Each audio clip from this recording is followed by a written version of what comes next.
You want to support Roland Martin Unfiltered? Be sure to join our Bring the Funk fan club. Every dollar that you give to us supports our daily digital show. There's only one daily digital show out here that keeps it black and keep it real. It's Roland Martin Unfiltered. By going to RolandMartinUnfiltered.com, you can make this possible. All right, folks, we are here at MGM Grand National Harbor at the gala here. Of course, Leaders and Legends, National Minority Supplier Development Council, the Capital Region. And so we are here for this awards. The number of people who are being honored: Lieutenant Governor Boyd Rutherford of Maryland, also Marilyn Mosby, the state's attorney. She's one of the honorees as well. And so in a moment, we'll be talking with both of them. Right now, though, I want to chat with a woman who leads the NMSDC here. How you doing? Okay, how are you? I'm doing great. Let everybody know who you are. Well, I'll tell them, just in case. I'm Sharon Pinder, President and CEO of the Capital Region Minority Supply Development Council. All right, so folks who don't know, what does the National Minority Supply Development Council do? Okay, for the last 47 years, it's been the premier organization in the country that certifies minority businesses for the supply chain of corporate members in this country. And so when we talk about that, I mean, what does that impact on African Americans? Well, let's talk about why it was even created.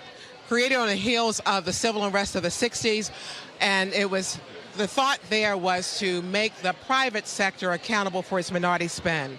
Because you hear about government contracts, and some of that is done by regulations, et cetera, but it was a way of being able to penetrate corporate spend. And so what we're looking at now is that y'all have been, frankly, fighting for your survival, though. Especially with this administration, folks trying to cut out of the budget. Yeah, particularly our council also has 2 MBDA centers. We have the only federally funded federal procurement center in the country. We also have the MBDA Center for Washington, D.C. And those funds were threatened. And we spend a lot of time on the Hill in terms of making the case for that.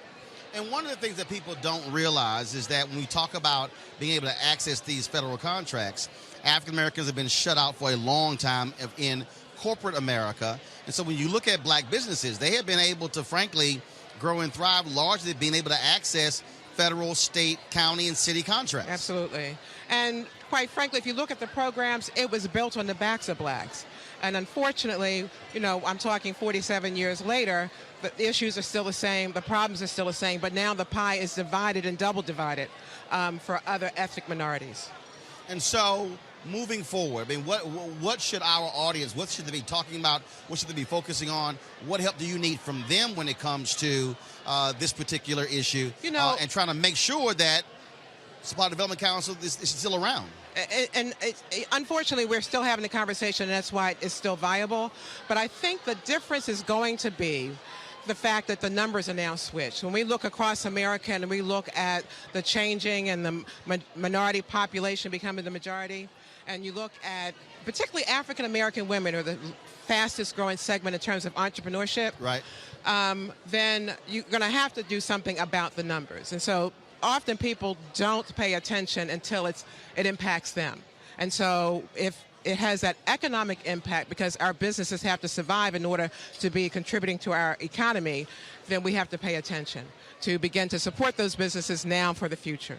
All right, then. How can folks reach out to you if they, let's say, so first of all, are businesses a part of the council? Do they become members? How do they get involved? The council, all across the country, I'm one of 23 across the country.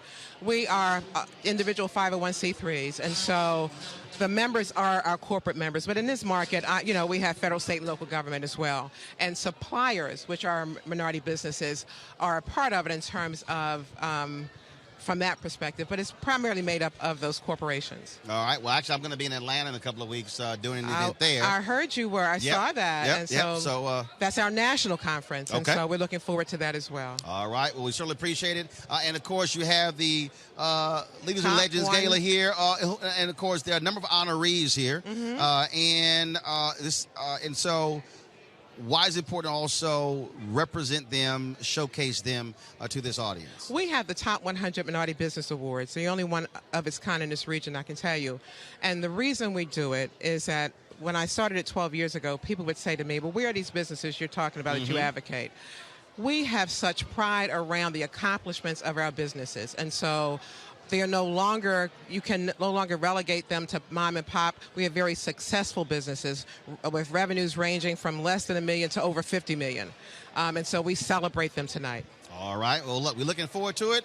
Glad to be here. I would appreciate it. I know I'm about to chat with, I think, Marilyn Mosby next, or the Lieutenant Governor.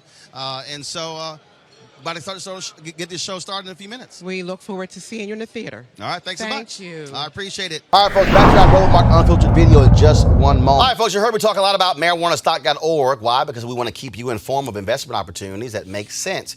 We've all watched the growth of the cannabis industry. It is now a $340 billion a year market, and it is still growing. It's also being legalized state by state in this country, and things have changing dramatically. Now, of course, marijuana has a good cousin called hemp with a much higher concentration of CBD, which means hemp gives you all the medical benefits of marijuana without getting you high. Until recently, hemp farming was illegal in the United States, practically legal in the U.S., but the 2018 Farm Bill changed all of that. Those who want to grow need land. This is real simple.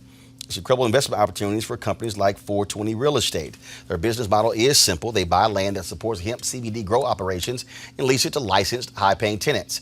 That's right, they are hemp CBD landlords. Now, of course, at 420 Real Estate, they've done something special for Roland Martin Unfiltered family. The original investment was $500, but you can invest as little as $200 in this crowdfunding campaign. You can invest from $200 up to $10,000. All you got to do is go to marijuanastock.org. For more information, go to marijuanastock.org to get in the game and get in the game now. Now back to your Roland Martin Unfiltered video.